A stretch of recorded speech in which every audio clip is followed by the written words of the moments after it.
Donc, on va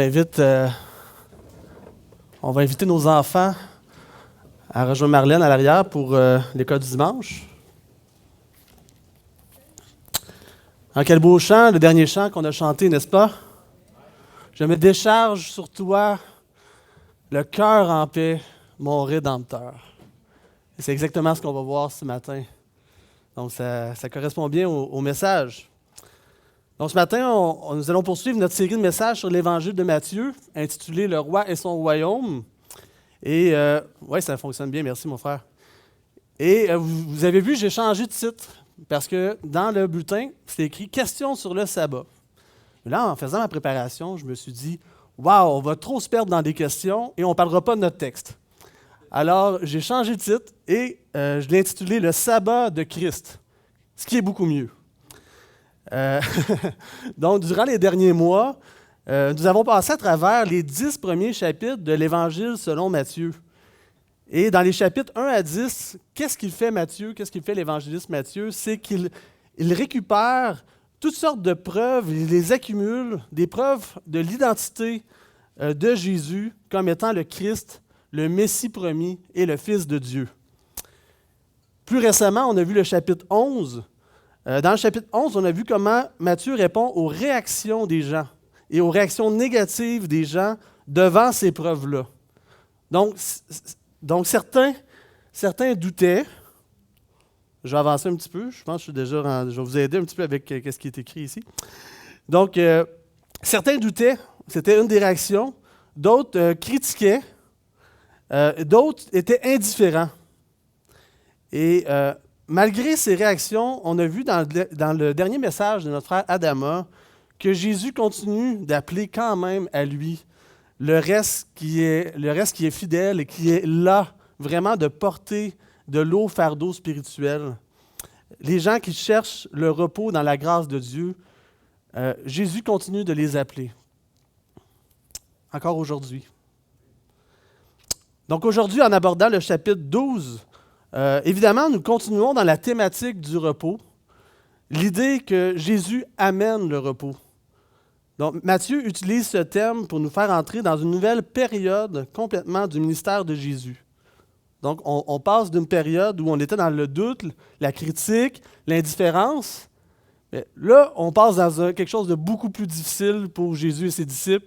C'est une période d'incrédulité, d'opposition directe et d'hostilité.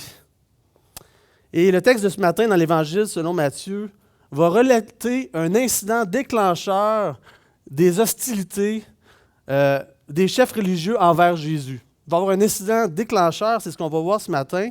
Nous allons lire ensemble le texte dans Matthieu 12, 1 à 8. Donc c'est peut-être petit à l'écran, mais c'est par exprès, c'est pour que vous ouvriez vos Bibles. Donc, on va lire ça ensemble. C'est un texte qui est aussi relaté dans les autres évangiles, dans Marc 2, 23 à 28 et dans Luc 6, 1 à 5. On va faire des petits détours dans ces textes-là, mais on va essayer de se concentrer pas mal sur notre texte de Matthieu parce que Matthieu a un angle d'approche différent des deux autres. Donc, lisons notre texte. En ce temps-là, Jésus traversa des champs de blé un jour de sabbat. Ses disciples qui avaient faim se mirent à arracher des épis et à manger. Alors là, on devine que ce n'était pas l'hiver. Hein? Ça devait être le printemps, la saison de la moisson, là-bas, en Israël. Donc, verset 2. Les pharisiens voyant cela, là déjà, les pharisiens voyant cela, on peut se demander vraiment, qu'est-ce qu'ils faisaient là, les pharisiens, en plein milieu d'un champ, en plus, un jour de sabbat, où ils devraient être dans leur synagogue. Moi, je pense que c'est parce qu'ils espionnaient Jésus. Puis ils voulaient vraiment lui faire des reproches. On continue, les pharisiens lui dirent « Voici tes disciples font ce qu'il n'est pas permis de faire pendant le sabbat. » Oh, qu'est-ce qui n'est pas permis de faire? Est-ce que c'est de prendre le grain en passant dans un champ? Non, ça c'était permis. Ici, on ne parle pas d'un vol, parce que la loi, elle permettait qu'on mange la nourriture des champs pour subsister quand on était de passage. Ce qui n'était pas permis, ici, qu'est-ce qui était reproché, c'était une loi qui concernait le sabbat. On continue au verset 3. Mais Jésus leur répondit, « N'avez-vous pas lu ce que fit David lorsqu'il eut faim?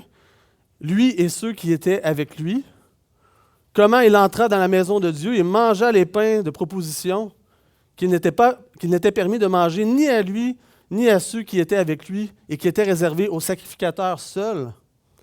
Vous n'avez pas lu dans la loi que les jours de sabbat, les sacrificateurs violent le sabbat dans le temple sans se rendre coupables? Or, je vous le dis, il y a ici quelque chose de plus grand que le temple. Si vous saviez ce que signifie « Je prends plaisir à la miséricorde et non au sacrifice », vous n'auriez pas condamné des innocents, car le Fils de l'homme est maître du sabbat. L'observance du sabbat. L'observance du sabbat était encore à cette époque une obligation que le peuple d'Israël était tenu de respecter dans le cadre de l'Ancienne Alliance.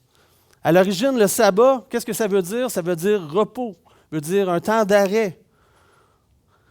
Donc le sabbat est un jour de repos institué par Dieu dans les 10 commandements, en l'honneur du jour où Dieu s'est reposé à la fin de la création.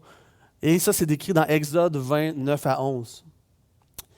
Donc le sabbat, c'est aussi l'ombre de l'avenir. Cependant, avec le temps, les rabbins juifs avaient ajouté toutes sortes de règles qui dépassaient et qui contredisaient même les enseignements des Écritures. C'est pas n'importe quoi quand on est rendu à ajouter aux Écritures ou à distorsionner les Écritures. Le sabbat était pris très au sérieux par les Juifs parce qu'il s'agissait de l'une des 3 pratiques de la loi le plus pris au sérieux, avec la circoncision et les règles alimentaires. Pourquoi ces 3 pratiques-là? Parce que c'était ces 3 pratiques qui distinguaient vraiment les Juifs des autres nations. Dans le Talmud, j'imagine qu'on n'est pas trop familier avec le Talmud qui était un livre qui compilait la tradition juive, il y avait 24 chapitres énumérant les lois relatives au sabbat. Donc, il fallait vraiment les étudier pour les connaître. On ne s'en rappelait pas par cœur, à moins de les avoir vraiment étudiés. Donc, il y avait 24 chapitres, c'était pas rien. Dans le simple incident décrit par Matthieu ici, où les disciples avaient cueilli le blé, les disciples avaient soi-disant transgressé les lois du sabbat 4 fois. Et là, c'est quelque chose 4 fois. Une fois déjà, ça ne passait pas, hein? 4 fois, là. Pourquoi 4 fois? Bien, le fait de ramasser les épis était assimilé au glanage. Première chose qu'on n'avait pas le droit de faire dans un champ, le sabbat. Deuxième chose, froisser les épis dans leurs mains. C'était une forme de battage du blé. Souffler pour rejeter la paille qu'on ne mange pas. C'était comme une sorte de vannage interdit.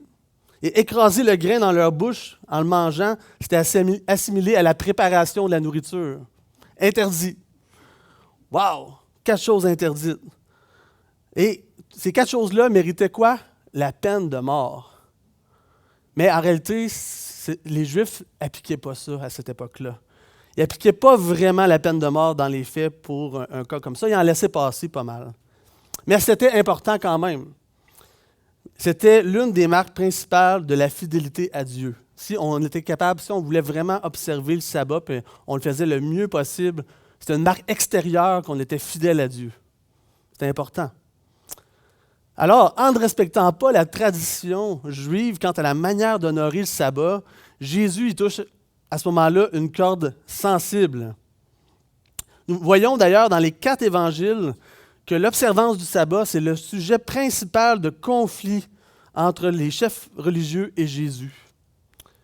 Mais qu'est-ce qui était autant révolutionnaire dans ce que dit Jésus au sujet du sabbat dans notre texte, suite à l'incident qui est décrit? Bien, on peut résumer ça en 4 points. Premièrement, première déclaration, et là je dis déclaration, mais c'est dans le sous-texte, ce que les pharisiens étaient capables de déduire de ce que Jésus est en train de dire. Alors Jésus dit, en d'autres mots, qu'il est plus grand que David. Alors Jésus se sert des Écritures pour montrer que les pharisiens n'interprétaient pas bien le sabbat en réalité. Il commence avec l'exemple de David. L'épisode auquel Jésus fait allusion se trouve dans 1 Samuel 21, versets 1 à 10, juste après la séparation finale de David et de Jonathan, qui conduit David à fuir Saül avec sa bande. parce que Saül veut le faire mourir. Et dans sa fuite, David et sa bande se retrouvent sans nourriture. David se tourne vers l'une de ses dernières ressources, un peu comme il avait fait déjà avant, je crois avec Samuel. Et cette fois-ci, il se rend dans la ville de Nob où se trouvait le tabernacle, la tente de l'Éternel. Et il rencontre le prêtre Achimélec, ou Achimélec, je ne sais pas comment ça se prononce, mais je pense qu'on va dire Achimélec pour aujourd'hui.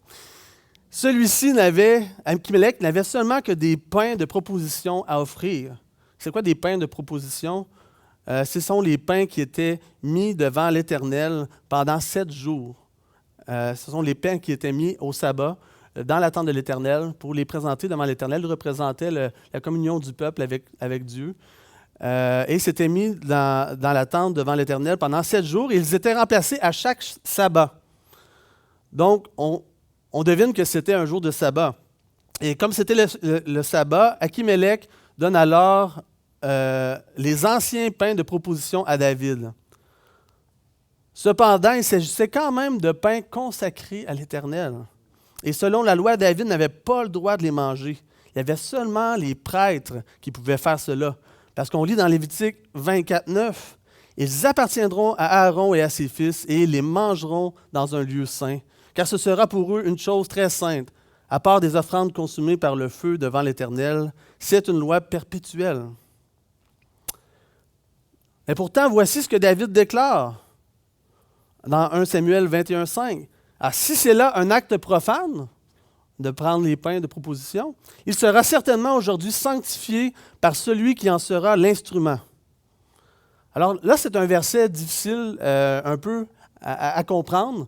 Hein, c'est qui celui dans le verset? Il y a plusieurs interprétations parce que dans l'hébreu, il y a plusieurs variantes qu'on est capable d'aller chercher. Mais selon ce qu'on voit dans le texte, celui pour moi, c'est vraiment David. Et c'est la direction que nous indique notre passage aussi dans Matthieu.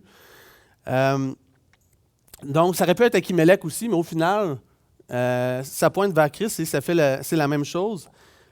Donc, personnellement, je pense que ça désigne David. En d'autres mots, David dit que même si c'est un acte profane en temps normal, Dieu va permettre cela. Il va rendre pure cette action-là, puisque ça va lui sauver la vie et permettre d'accomplir sa tâche. Sa tâche, mais pas une tâche, n'importe quelle tâche, sa tâche en tant qu'ambassadeur du roi, ambassadeur de loin de l'Éternel et porteur d'une mission royale.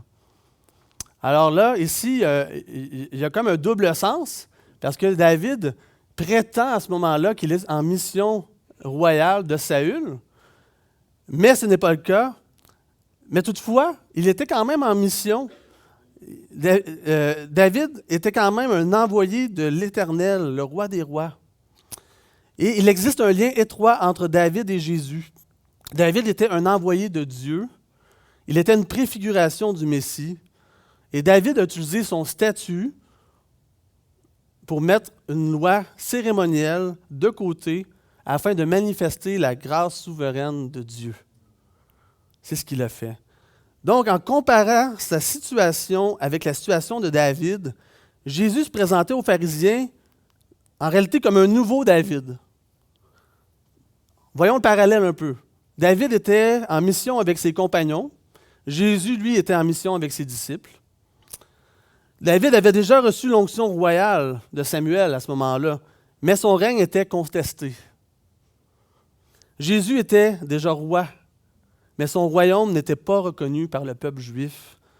Et dans l'illustration biblique de Jésus, le statut de David lui a permis de faire une exception à la loi. Donc, en se comparant à David, Jésus était donc en train de dire aux pharisiens que son statut lui permettait de ne pas se soumettre à leur loi.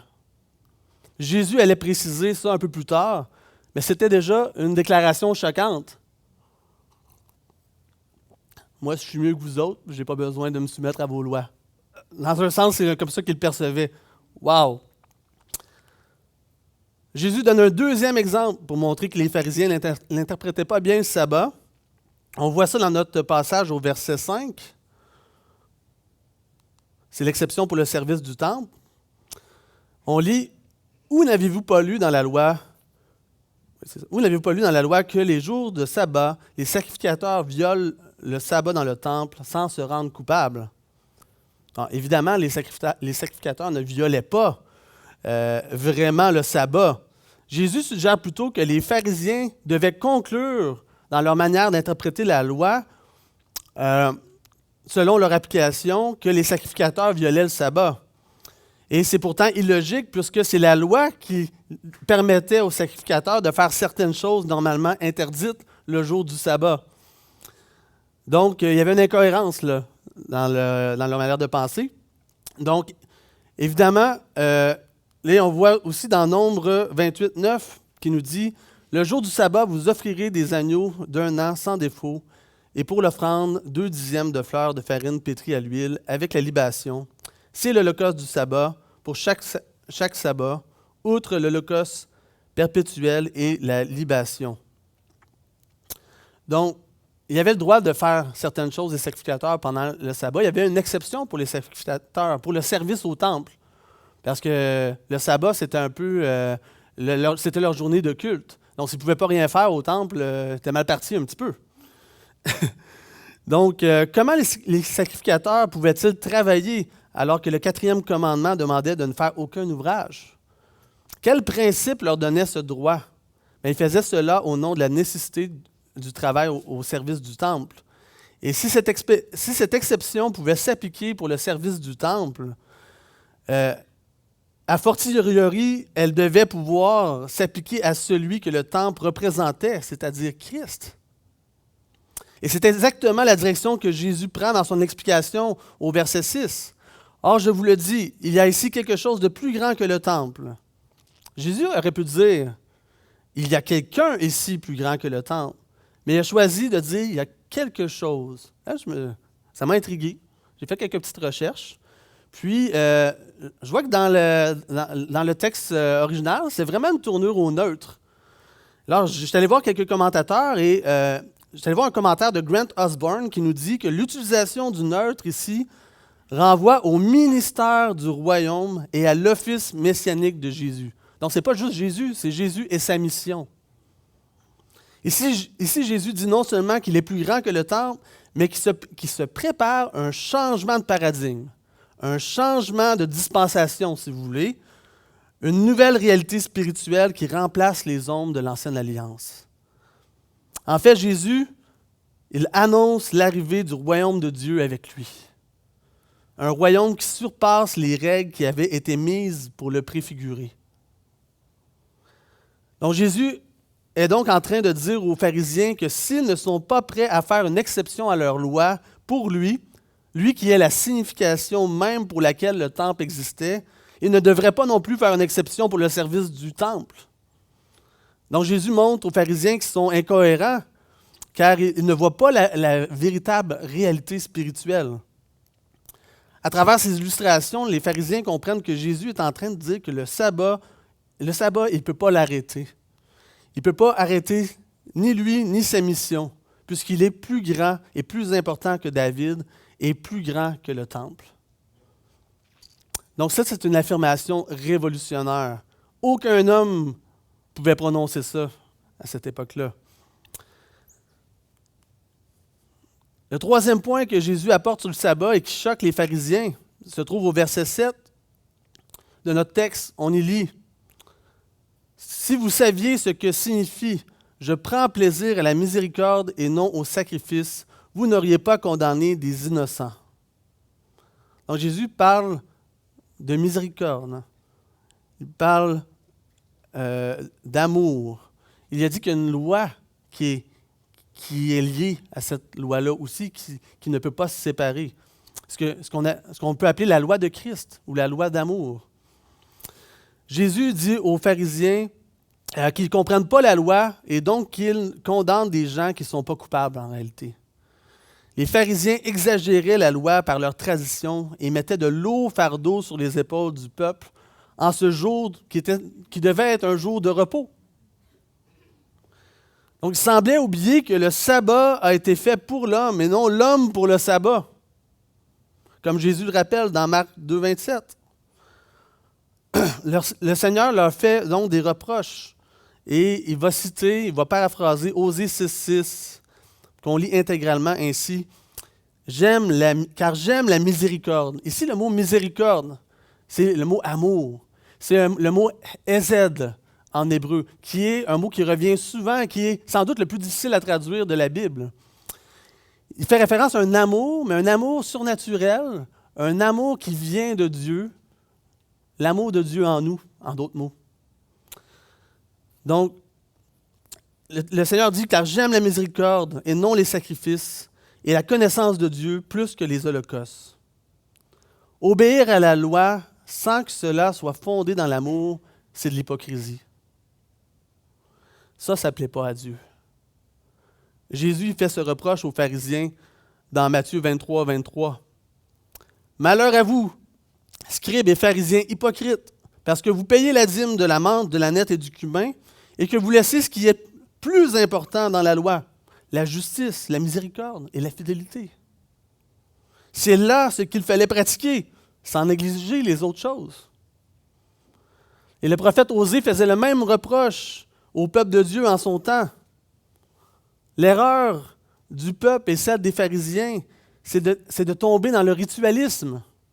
C'est quoi le ritualisme? C'est de faire du rituel quelque chose de plus important que l'amour de Dieu et son prochain. Les pharisiens avaient une apparence de piété. D'un point de vue extérieur, ils obéissaient vraiment scrupuleusement à la loi. Mais ils ne comprenaient pas que la loi doit être enracinée dans quelque chose de plus grand, le hesed, l'amour de Dieu, qui englobe tout l'esprit de la loi, que Jésus résume d'ailleurs en 2 commandements, qui leur dit être plus grand que le sabbat même. On voit ça dans Matthieu 22, 37 à 39. C'est quoi les deux commandements qui sont plus grands que le sabbat? Tu aimeras le Seigneur, ton Dieu, de tout ton cœur, de toute ton âme et de toute ta pensée. Tu aimeras ton prochain comme toi-même. Le commandement du sabbat, il a été donné comme une union de l'adoration de Dieu et de l'amour du prochain. Donc, en ce qui concerne le sabbat, Jésus leur montrait qu'ils ne pratiquaient pas du tout le sabbat de la bonne manière. Au lieu de reconnaître leur incapacité à rester saints en obéissant aux règles du sabbat, de se repentir, d'implorer la miséricorde de Dieu, les pharisiens croyaient pouvoir parvenir à obéir à la loi. Leur manière d'observer le sabbat ne leur donnait aucun repos. Et ils manquaient en plus de considération envers leur prochain. En réalité, ils n'obéissaient pas à la loi. C'est pourquoi Jésus leur parle d'une loi d'amour qui doit surpasser la loi du sabbat. En d'autres mots, Jésus réinterprète la loi de Dieu pour eux, en la présentant comme une loi d'amour et de liberté. Oh, ça c'est étrange pour eux. C'est-à-dire que l'homme dont le cœur est rempli et contrôlé par l'amour de Dieu, il est libre de faire tout ce que son cœur désire, parce que c'est ce que Dieu désire. Et cette nouvelle déclaration-là va choquer les pharisiens dans leur manière de voir la loi. Ils voyaient la loi de manière très punitive, il fallait l'appliquer avec rigueur, il n'y avait pas d'amour là-dedans. Donc, quand ils parlent de la loi est là pour la liberté, puis pour pratiquer l'amour, wow! Ça choquait les pharisiens. C'est un faux enseignement pour eux. Alors, le 4e point, c'est Jésus dit qu'il a autorité sur le sabbat. C'est le point ultime que Jésus apporte sur le sabbat dans ce court passage qui se trouve au verset 8. « Car le Fils de l'homme est maître du sabbat. » Donc jusqu'ici, c'était déjà assez choquant pour les pharisiens. Jésus a dit dans un passage qu'il était plus grand que David, plus grand que le temple et plus sage que les pharisiens. Mais ici, c'est le comble du comble. Jésus dit qu'il a autorité sur le sabbat. Wow! En déclarant qu'il est le maître du sabbat, il déclarait qu'il n'avait pas seulement l'autorité d'un simple homme. Il y avait plus que l'autorité d'un simple homme. C'est pourquoi Jésus parle de lui-même en utilisant l'expression « le Fils de l'homme ». Et là, je vous ai détaillé, qu'est-ce que ça veut dire, le Fils de l'homme? On entend des fois les expressions, mais on ne sait pas trop ce que ça veut dire. Le Fils de l'homme, c'est-à-dire l'homme par excellence, le représentant de l'humanité, celui qui a autorité sur l'humanité. Et c'est aussi le nom que le prophète Daniel a donné au Messie. Donc ça, c'est une déclaration choc pour les pharisiens. C'est-à-dire que, dans le fond, ils déclaraient qu'il était le Messie. En plus, en se disant maître du sabbat, maître ici, c'est kurios, Seigneur, Seigneur du sabbat, Jésus se place à égalité avec Dieu, celui qui a instauré le sabbat.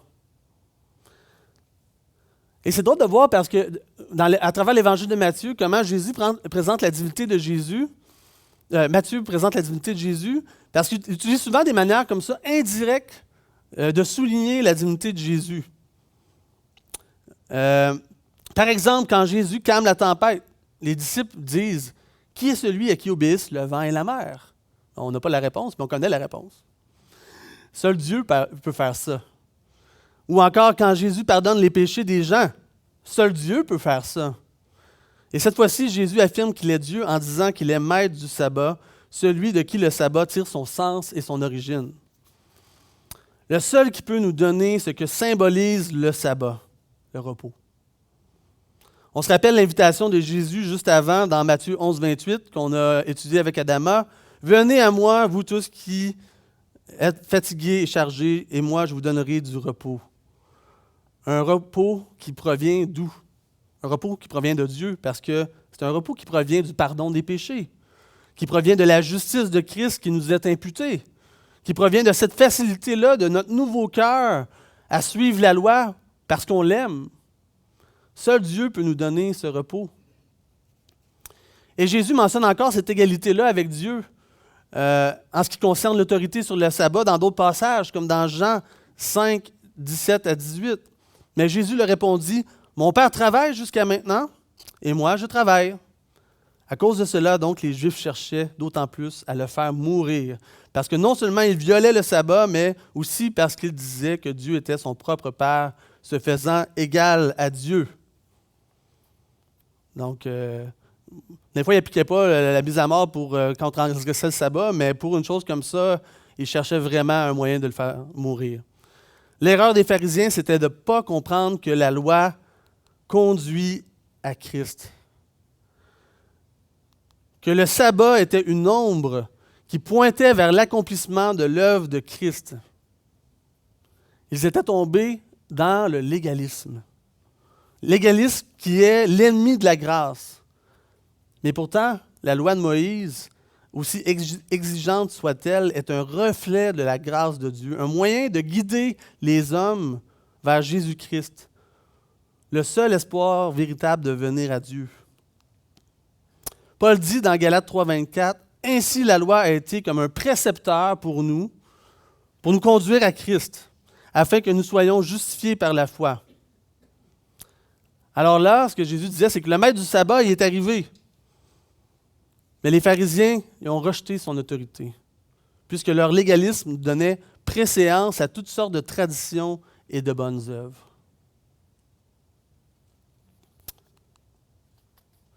En conclusion, cette étude-là du texte nous montre que le sabbat appartient à celui qui est le Créateur et le Rédempteur.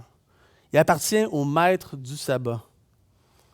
Jésus, c'est très important ça, ici, là, ce que je veux dire, Jésus n'est pas venu abolir le sabbat, mais plutôt l'accomplir en lui donnant dans sa personne sa vraie signification. Qu'est-ce que ça veut dire pour nous, ça, aujourd'hui?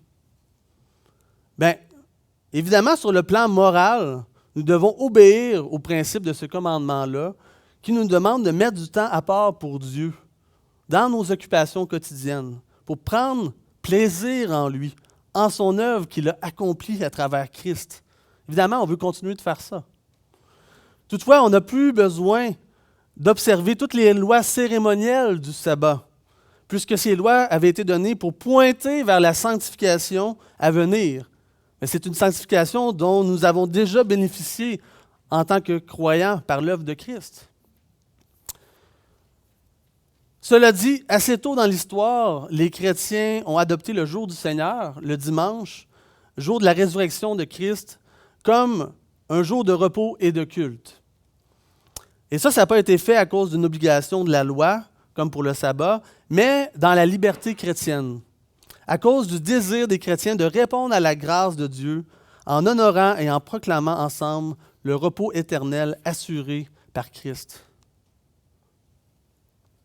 Donc, le jour du Seigneur, c'est donc une manière d'obéir à l'esprit du 4e commandement, à la lumière de la nouvelle alliance. Mais c'est un jour qui met plutôt au centre l'accomplissement de la loi par Jésus-Christ et la victoire remportée sur la mort par sa résurrection. C'est-à-dire le sabbat de Christ. Hein? Christ a accompli son œuvre, tout est accompli. C'est le repos de Christ. Le repos est en Christ, le maître du sabbat. Connaissez-vous le repos de Christ? On a vu dans notre texte que qu'est-ce que ça prend pour connaître ou goûter pleinement au repos de Christ? Premièrement, croire à la parole de Dieu. Si vous voulez le repos de Christ, vous devez croire à la parole de Dieu. Les pharisiens trouvaient que la parole de Dieu n'était pas suffisante. Ils ont voulu l'améliorer avec leurs opinions. Et ça, c'est un piège dans lequel chacun de nous peut tomber. Ne faisons pas de nos opinions des lois de Dieu, de peur que l'Église ne se divise. Nos opinions, ce ne sont pas des lois de Dieu. En utilisant sa parole, Jésus a montré aussi aux pharisiens qu'il y avait un changement qui s'amorçait avec son arrivée. Mais les pharisiens ont décidé de s'en tenir à leur tradition. Non, on n'en veut pas de ce que tu promets, on préfère nos traditions. C'est un avertissement aussi pour nous, afin que nos traditions d'Église ou nos traditions même d'anciens croyants ne soient pas des obstacles dans notre obéissance à la parole de Dieu. Deuxième chose qu'il faut avoir pour avoir le repos en Christ, c'est avoir la foi en Jésus. Si vous voulez le repos de Christ, vous devez absolument avoir la foi en Jésus comme votre sauveur, celui qui peut accomplir la loi de Dieu parfaitement et vous revêtir de sa justice. Les pharisiens étaient assez orgueilleux pour penser qu'ils étaient capables d'obéir à Dieu et de se sauver eux-mêmes spirituellement. Pourtant, Dieu avait donné le sabbat pour montrer aux Israélites que l'homme n'était pas maître de sa destinée par ses propres efforts, que ce soit sur la terre ou spirituellement. L'homme n'est pas maître de sa destinée. Peu importe les efforts que vous allez faire. L'homme dépend totalement de la providence divine. Dieu veut que vous lui déclariez votre totale dépendance à son égard. Troisième chose qu'il faut faire pour avoir le repos de Christ, c'est passer du temps de qualité avec Dieu. Ça a l'air évident, hein? Mais si vous voulez le repos de Christ, vous devez mettre du temps à part pour développer votre relation avec Dieu. Dieu avait même pourvu un jour spécial pour permettre au peuple de se rapprocher de lui et de le servir. Et cela fournissait un cadre temporel dans leur semaine, dans lequel ils pouvaient vivre et prendre conscience de la sainteté à laquelle Dieu l'appelait. Les pharisiens de notre histoire ne passaient pas du temps de qualité avec Dieu pendant le sabbat. Ils étaient accablés par toutes sortes de soucis. D'ailleurs, ceux de notre histoire n'étaient même pas dans leur synagogue en ce jour de sabbat. Ils jouaient à la police au lieu d'enseigner la parole de Dieu, ce qu'ils devaient faire. Aujourd'hui, on n'a plus le sabbat. On a le jour du Seigneur qui sépare un jour de tous les autres jours de la semaine pour nous aider dans notre sanctification. Et sommes-nous capables de lui sacrifier de notre temps pour être présents au jour du Seigneur? Est-ce que participer au jour du Seigneur, c'est un fardeau? Est-ce que c'est un fardeau de passer nos dimanches matins ici? Si c'est un fardeau, bien peut-être ça fait longtemps que vous n'avez pas goûté au repos de Christ. Dieu ne veut pas vous prendre du temps. Il veut vous donner du temps de qualité avec lui. C'est comme ça qu'il faut voir ça. Il veut que ce temps-là vous bénisse. Dans Ésaïe 58, 13 à 14, Dieu promet ceci à ceux qui mettent du temps de côté pour lui.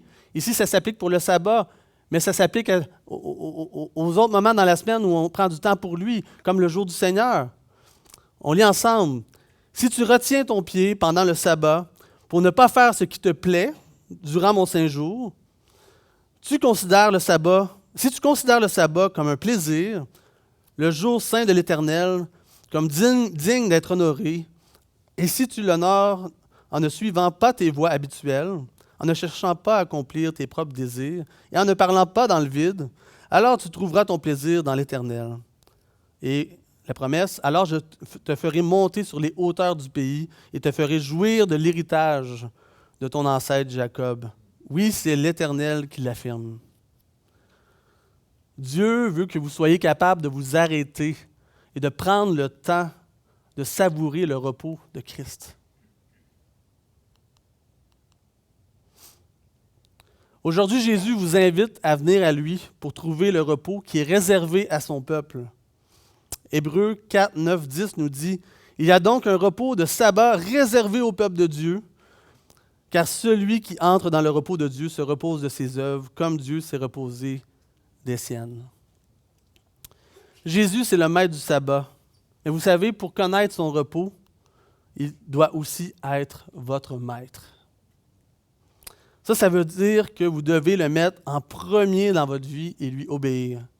Comme on l'a vu ce matin, ça se résume comme ça, si on veut que Jésus soit le maître dans notre vie.